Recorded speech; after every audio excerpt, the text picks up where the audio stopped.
ঢকি মাসি দাঁড়িয়ে পড়েছে ফটো তোলার জন্য। গেল তো এটা তাহলে।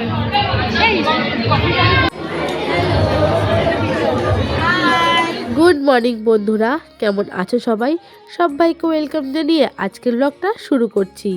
তো সকাল সকাল বাড়ির সামনেই মাছওয়ালা কাকু এসে হাজির, আর আজ এনেছে চিংড়ি মাছ আর রুই মাছ। আজ আমাদের আর বাজার যেতে হলো না, বাড়ির ওপর থেকে কিন্তু মাছ বাজার করা হয়ে গেল। আর ঘরে তো শাকসবজি রয়েছেই, এই সব মিলিয়ে গুছিয়ে কিন্তু আজকে রান্নাবান্না আমাদের হয়ে যাবে। তো নিয়ে নিচ্ছি রুই মাছ। রুই মাছের লেজটা তবে বাদ দিয়ে দিলাম, মাছের লেজায় এত কাটা থাকে যে সবাই কিন্তু খেতে চায় না।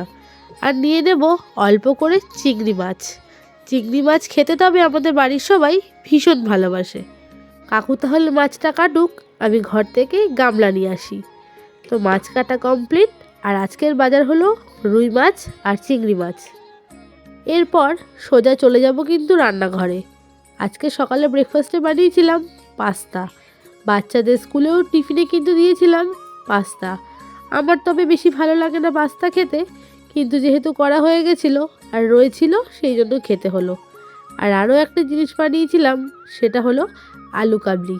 আমাদের বড় মেয়ের বায়না আজকে স্কুলের টিফিনে কিন্তু নিয়ে যাবে আলু কাবলি, তবে পাস্তাও নিয়েছে, তাই আলু কাবলি একটু আমাদের জন্য বেশি করে করেছিলাম যাতে আমরাও পরে খেতে পারি। তো সকালে জলখাবার নিয়ে নিয়েছি অল্প পাস্তা আর অল্প আলু মাখা, শসা পেঁয়াজ টমেটো ছোলা মটর দিয়ে বানিয়েছিলাম। খেতে কিন্তু বেশ ভালো হয়েছিল। আজকাল যা ঠান্ডা পড়েছে, গায়ে কিন্তু সোয়েটার ছাড়া একদমই থাকা যায় না। সোয়েটারটা খুলে কাজ করছিলাম, ঠান্ডা লাগলো দেখে গায়ে কিন্তু আবার পরে নিলাম। আর বসে পড়েছি জল খাওয়ার খেতে, আমি আর দিদি ভাই। তার জল খাওয়ার সঙ্গে সঙ্গে আমাদের বকবক কিন্তু কন্টিনিউ চলছে। সারাদিন আমি আর দিদিভাই মিলে গল্প করতে করতে কাজ করি, এতেই কিন্তু আমাদের সময় অনেক তাড়াতাড়ি কেটে যায়। বাড়িতে যেহেতু এখন কেউ নেই, বাচ্চারা রয়েছে স্কুলে আর হাজবেন্ডরা রয়েছে কাজে, তো সারাদিন দুজনে এই করেই কিন্তু সময় কাটাই। না কমপ্লিট, এই হচ্ছে মাছের ঝোল, আর এখানে রয়েছে ফুলকপি আলু চিংড়ি মাছ দিয়ে তরকারি। ব্যাস, একটু ঝোল ঝোল রয়েছে যেহেতু ডাল করিনি সেই জন্য।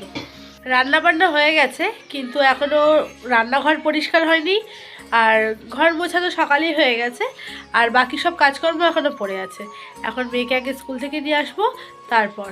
আর দিদিভাই গেছে মেয়েদের নিয়ে স্কুলে, ওদের স্কুলে পরীক্ষা চলছে সেই জন্য। আজকে রান্না বান্নার সমস্ত কিছু একবেলার হয়েছে। বিকেলবেলায় আমাদের বিয়ে বাড়ি রয়েছে, তো দিদিভাইরা রাতের বেলায় কেউ মাছ ফাছ খেতে চায় না, ওই জন্য বলেই দিল আগে যে একবেলারই রান্নাবান্না করবি। রাতের বেলায় হয়তো রুটি ফুটি অন্য কিছু খাবে, আর বাচ্চাগুলোকে একবেলাতেই ধরে বেঁধে মাছ খাওয়ানো যায় না, সেখানে দুবেলা তো দূরের কথা। তাই মাছ অর্ধেক রেখে দিয়েছি, আর মেয়ে তো মাছের ঝোল খাবে না, ও আসলে একটু মাছ ভেজে দেবো, গরম ভাত দিয়ে খাবে। তো এখন বেজে গেছে 12:15, এবার বেরিয়ে যাচ্ছি মেয়েকে স্কুল থেকে নিয়ে এসে, তারপর বাকি কাজকর্ম যা আছে করব। আর যা ঠান্ডা পড়েছে, রোদের দেখা আজকেও নেই। ভাগ্যিস কালকে শ্যাম্পুটা করে রেখেছিলাম, নাহলে বিয়ে বাড়ি যাবো আবার শ্যাম্পু করব, মানে অনেক ইয়ে। আর শীতকালে শ্যাম্পু করা মানে একটা বিশাল চাপের ব্যাপার। তাহলে চলো চটপট মেয়েকে স্কুল থেকে নিয়ে আসি, তারপর বাকি কাজকর্মগুলো আবার সেরে নেবছি। স্কুল থেকে মেয়েকে নিয়ে বাড়ি ফিরছিলাম, একটা জিনিস দেখলাম যে সাদা বেগুন। একজনকে দেখছি ভ্যানে এইসব বিক্রি করছে, স্কোয়াশ মাশরুম বেগুনি বাঁধাকপি সাদা বেগুন। এই সাদা বেগুনটা আমি প্রথম দেখলাম, তবে রং বেরঙি ক্যাপসিকাম কর্ন এগুলো তো পিৎজায় ব্যবহার করি, এগুলোকে চিনি, তবে সাদা বেগুনটা যেহেতু প্রথম দেখলাম তাই ভাবলাম তোমাদের সঙ্গেও একটু শেয়ার করে নিই। শুভ সন্ধ্যা বন্ধুরা, চলে এসেছি আমরা পেট্রোল পাম্পে গাড়িতে তেল ভরার জন্য। বান্ধবীদের গাড়ি করে বিয়ে বাড়িতে যাচ্ছি, সকালবেলায় তো বললামই তোমাদের। তো সেই জন্যই পেট্রোল পাম্পের থেকে তেল ভরে নিয়ে সোজা চলে যাব বৌভাত যেখানে রয়েছে। তো চলে এসেছি যেইখানে আমাদের নেমন্তন্ন রয়েছে সেইখানে। এই জায়গাটা হচ্ছে হুগলি জেলার মহানাদ, হয়তো অনেকেই চেনো, কিন্তু আমি এখানে প্রথমবার এসেছি। তো দেখো বন্ধুরা, ভয়েস ওভারেই পুরো কথাটা বলছি, কেননা গান চলছিল। আর এত ঠান্ডা পড়েছিল যে এই প্রথম কোনো বিয়ে বাড়িতে আমি সোয়েটার পরে গেলাম, নাহলে সবসময় কিন্তু ফ্যাশন করতে সোয়েটারটা আর পরা হয় না। আর সবাই মিলে এখন সুন্দর যেহেতু ডেকোরেশন করা আছে, দাঁড়িয়ে একটু ফটো তুলে নিচ্ছি। আর এতটা পরিমাণে ঠান্ডা যে বাইরে কিন্তু গায়ে থেকে সোয়েটার একদমই খোলা যাচ্ছে না। এইখানে সেলফি জোন যেহেতু করা হয়েছিল, সবাই কিন্তু দাঁড়িয়ে সুন্দর করে ফটো তুলে নিয়েছি। বৌভাতের অনুষ্ঠান ছিল একটা লজে, আর আজ হচ্ছে আমাদের বান্ধবীর ভাইয়ের বৌভাতের অনুষ্ঠান। সেই অনুষ্ঠান খেতেই আমরা বান্ধবীর বাপের বাড়িতে আসা। ঢুকতেই কিন্তু প্রথমে ফুচকা স্টল দিয়েছিল, তাই সেইখানে দাঁড়িয়ে কিন্তু সবাই মিলে খেয়ে নিলাম ফুচকা খেয়ে নিয়েছি। চলো তাহলে ওপরের দিকে যাই। তো এসে এখানে দেখলাম বর আর কনের সুন্দর করে ছবি দেওয়া আছে। তো আস্তে আস্তে ভেতরের দিকে চলে এসেছি। আর লজটা কিন্তু খুব সুন্দর করে সাজানো হয়েছিল, আর খুব সুন্দর। আর এইখানে 3টে বাচ্চা মিলে বসে রয়েছে, আর তার সঙ্গে আমার মেয়েও। দুষ্টুমি তো ওদের চলছেই, যেখানেই যাক না কেন 4 জনে মিলে কিন্তু দুষ্টুমি করতেই থাকে। আরও একজন আছে ওদের দলেরই পান্ডা, সে কিন্তু এসে এখনও পৌঁছায়নি। আর বন্ধুরা, এই যে আমি এই লাল শাড়িটা আজকে পরে এসেছিলাম, কেমন লাগছে কমেন্টে অবশ্যই জানিও। যেহেতু খুব ঠান্ডা পড়েছিল, তাই কফি না খেয়ে কিন্তু পারলাম না। আর কফির ওখানে এতটাই লাইন পড়ে গেছিলো যে পকোড়া আনতে না আনতেই কিন্তু হাওয়া। সেটাই তোমাদেরকে আমি ইয়ার্কি মজা করে বলছিলাম। ব্যাকগ্রাউন্ডে যেহেতু গান চলছিল, তো সেই জন্য কিন্তু মিউট করে দিয়েছি। বান্ধবীর ভাইয়ের ওয়াইফের জন্য আমরা গিফটে এনেছিলাম কানের দুল। সবাই মিলে কিন্তু আমরা এই জিনিসটা দিয়েছি। জামা কাপড় আরও অন্যান্য জিনিসপত্র তো অনেক পাবে, তবে সোনা জিনিসটা দিলাম যে এটাই কিন্তু স্মৃতি হিসাবে থাকবে। তো এই হচ্ছে আমাদের নববধূ। আমরা চলে এসেছি ওপরে, তাকে গিফটটা দেব, আর তার সঙ্গে কিন্তু সুন্দর পোজ দিয়ে ছবিও তুলব। আর এই সময় যেহেতু ভিডিও করে দেওয়ার মতন কেউই ছিল না, তো সেই জন্য কিন্তু বউয়ের সামনে গিয়ে আমরা গিফট দিলাম, দাঁড়িয়ে ফটো তুললাম, সেই ভিডিও কিন্তু আর করা হয়ে ওঠেনি। গিফটটা দিয়ে দিলাম হাতে। খুব সুন্দর মিষ্টি একটা মেয়ে, আর খুব সুন্দর করে কিন্তু সাজানো হয়েছিল। আর এই হচ্ছে নতুন বর। তো তার মেয়ের বাড়িরই ফ্যামিলি যেহেতু এসছে, সবাই মিলে দাঁড়িয়ে একসঙ্গে ছবি তুলছে।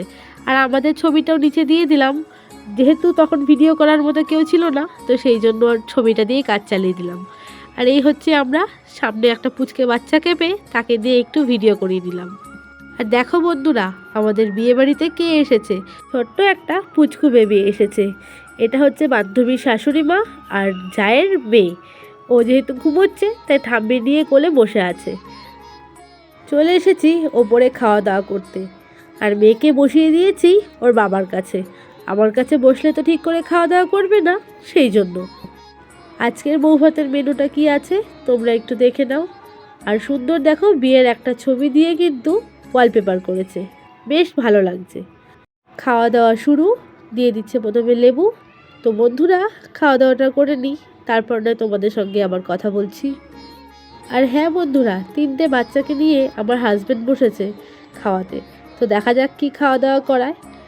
আর এখানে 3 বান্ধবী আর তার ছেলেকে নিয়ে আমরা বসেছি। আর পেছনের দিকে যে দেখতে পাচ্ছ, সেখানেও কিন্তু রয়েছে আরও একজন। তাহলে চলো বন্ধুরা, খাওয়া দাওয়াটা করে নিই। এবার আর কিন্তু কোনো কথা বলবো না।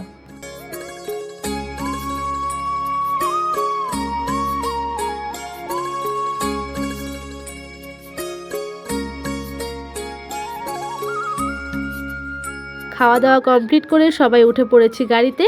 আর এখান থেকে যাচ্ছি বান্ধবীর বাবার বাড়িতে। এত দূর যখন এসেছি, বান্ধবী বলল চল আমাদের বাড়িতেও একটু এসে ঘুরে যাবি। আবার কবে আসা হবে কি না, সেই জন্য। তো দেখো, বাড়িটা কিন্তু খুব সুন্দর, আর লাইট দিয়ে সুন্দর করে সাজানো হয়েছে। আর চলে এসেছি বরকনের ফুলসজ্জার ঘরে। তো বন্ধুরা, ফুলসজ্জার খাটটাও কিন্তু তোমাদেরকে একটু দেখিয়ে দিলাম। আর রাতে যা যা নিয়ম কানুন হবে, সেই সবের জিনিসপত্র কিন্তু গুছিয়ে রেখে গেছে। এই হচ্ছে আমাদের বান্ধবী, যার ভাইয়ের বিয়েতে এসে আমরা আজকে এত আনন্দ করলাম। তোকে অনেক অনেক থ্যাংক ইউ, আর অনেক অনেক ভালোবাসা। আমারও অনেক ভালো লাগছে, তোরা সবাই এখানে এসে আমরা খুব মজা করেছি, আমাদেরও খুব ভালো লাগছে রে। আমি ওর ভিডিওতে বললাম, এটাও ঢং করে বললো, কিন্তু সত্যি আজকের দিনে আমরা অনেক আনন্দ করেছি। আমি আজকে অনেক খুশি। সবকিছুর মুহূর্ত তো শেয়ার করা সম্ভব হয়ে ওঠেনি, কিন্তু সত্যি আজকের দিনে আমরা অনেক আনন্দ করেছি। তো চলে এসেছি আমরা বাড়িতে। তো গাড়ি থেকে নেমে পড়েছি, এখন যে যার বাড়িতে চলে যাবে। আর আমরা যেহেতু বাইকে করে গেছিলাম, তো এখান থেকে আমরা বাইকে করেই বাড়িতে ফিরবো। আর দেখো, গাড়িতে ওকে লাইট দিয়ে একটু বিরক্ত করছি। এত দূর থেকে যেহেতু জার্নি করে এসছে, তাই জন্য ঘুম পেয়ে গেছে। সবাই বেরিয়ে পড়লো বাড়ি। আর আজকের ভিডিওটাও কিন্তু এখানেই শেষ করব। বিয়ে বাড়ি শেষ হলো। এই বিয়ে বাড়ি নিয়ে আমরা অনেক দিন ধরে অপেক্ষা করছিলাম। তো ফাইনালি আজকে বিয়ে বাড়ি খাওয়া দাওয়া সমস্ত কিছু শেষ হলো। আর এখন বাজে 11:30। আমরা 11:30 না 11টা বাজে হয়তো। তো এসে পৌঁছে গেছি। আর এদিকে গাড়িও বার করে দিয়েছে। আর এদিকে এই যে আন্টির আদর খাচ্ছে, আঙ্কেল বাড়ি থেকে বেরোচ্ছে। এবার সোজা বাড়ি।